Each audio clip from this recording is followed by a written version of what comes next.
Hey everybody, it's John here from Mostly Reptiles, and today we're going to be doing the top 5 most beautiful reptiles that you can keep in the hobby.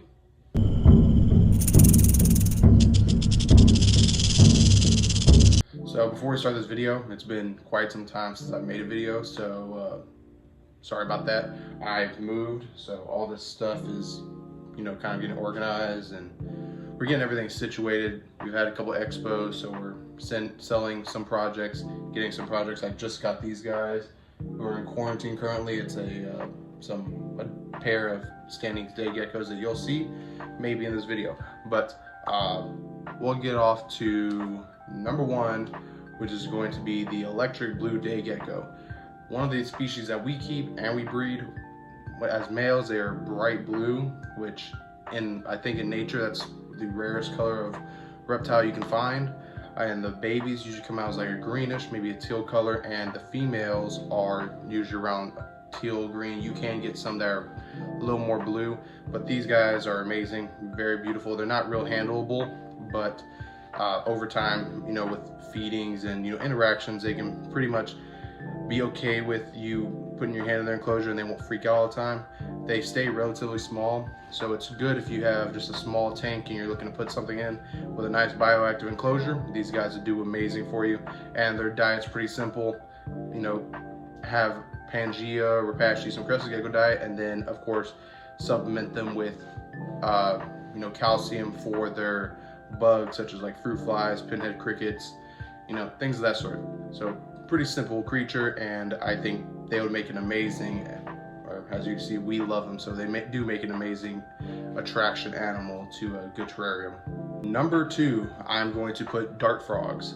I think dart frogs are stunning with all their colors, and you can get some that are blue, yellow, green, red, mix of colors. They do really good communally, so I think they are a stunning species. Again, if you don't have too big of a terrarium, you can keep them in something relatively small. The biggest thing is going to be their humidity requirements. I see a lot of people have trouble with, but if you can, lock down their humidity, then you shouldn't have a real problem. They make amazing species of amphibians, especially. They are a little bit harder, not gonna say, they're a little more delicate. But once you establish them, they're pretty much like one of the easiest dart frogs. I've kept and bred them for quite some time. No longer have them, but when I did have them, they were amazing to have. And again, bioactive setups, it's beautiful. And it's not really that hard of a diet. Fruit flies, and then some other small species of bugs work really well. Supplement them with calcium, and you're being perfect. They're gonna live for a long time. At the number 3 spot, I'm going to put the Standings day gecko. I'm in love with this species right now. The babies, they come out with like purple, green, blue bodies with this zebra stripe pattern along them. As they get older, they do kind of lose that pattern. It looks a little more blotched together, but I do think they still look awesome with their color. They can hold some blue and maroon still with them, and they're just beautiful. They get a lot bigger than your normal like day gecko that you think of, so they do need a pretty big enclosure. But again, eating between crested gecko diet and the bugs, you shouldn't have that hard time keeping them.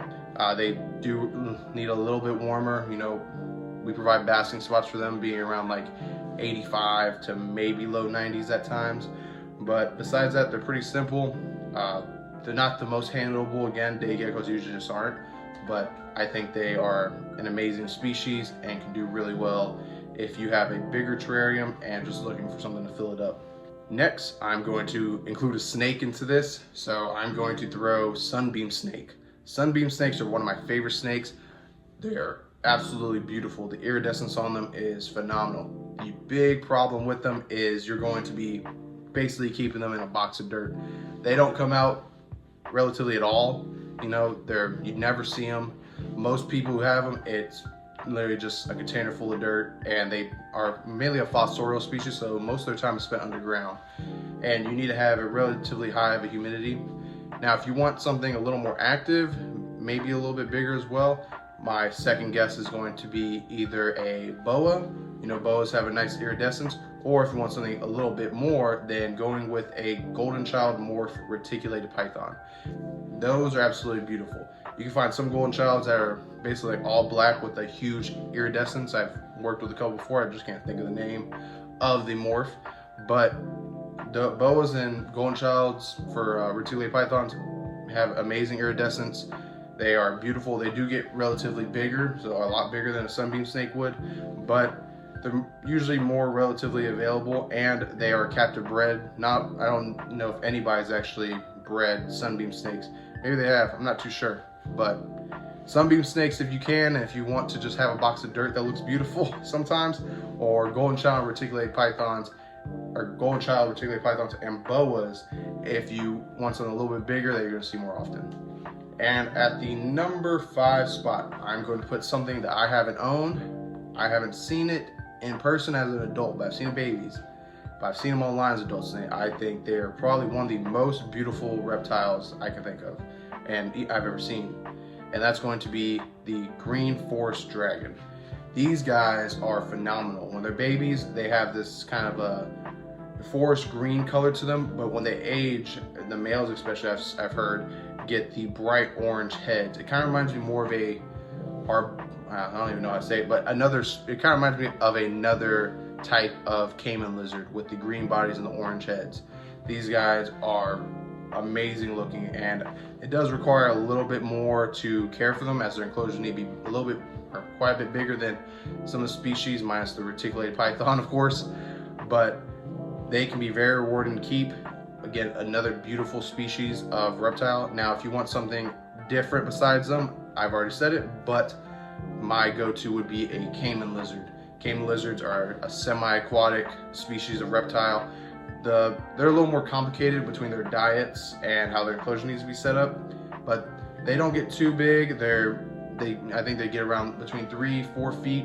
They're a species of tegu, kind of call them like water tegu, but they're very cool. You do need to provide more of a paludarium setup, having some height and of course your water system and water feature. But again, both these species have orange heads and green bodies, and they are absolutely beautiful when they're older, and they should be worth keeping. Now just do your research and make sure you are ready to have these type of animals. But again, that's my top 5. So yeah, I think those are the most beautiful reptiles you can keep in captivity. If you do have other suggestions, then please leave them down in the comments below. I'm always happy to read comments. But thank you for watching this video. If you haven't already, please like, subscribe to our channel. Check out our Instagram, Facebook, and TikTok. And if you're interested in any type of gecko species, isopods, or